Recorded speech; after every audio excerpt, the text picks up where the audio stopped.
How did you choose shoes for your grunge fashion look? Imagine walking into a thrift store in the early 1990s and finding shoes that seemed to tell a story.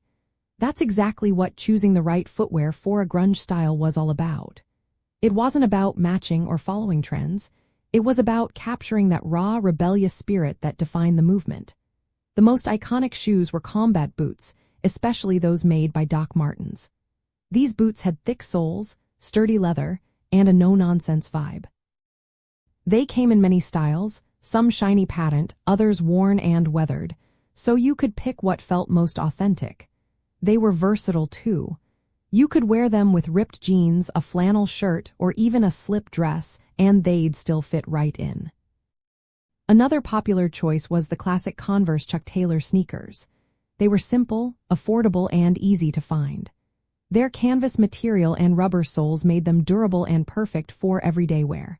Plus, their minimalist look matched the anti-fashion attitude of the scene. When selecting shoes, people often looked for pieces that looked like they had already been through a lot. Scuffs, scratches, and distressed finishes were all part of the look.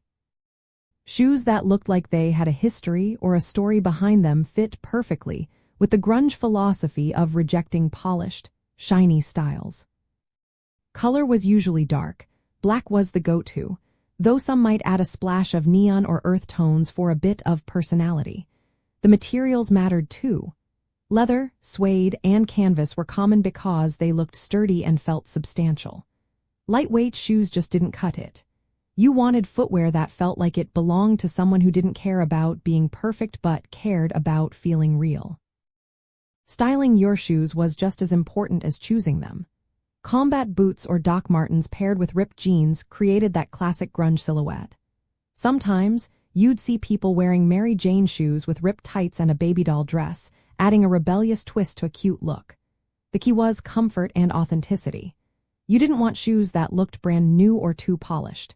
Instead, you wanted footwear that looked like it had already lived a life. Choosing your shoes meant thinking about durability, attitude, and that sense of belonging to a movement.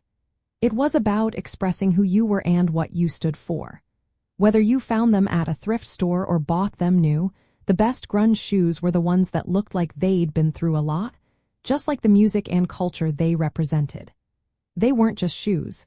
They were a statement of rebellion and realness.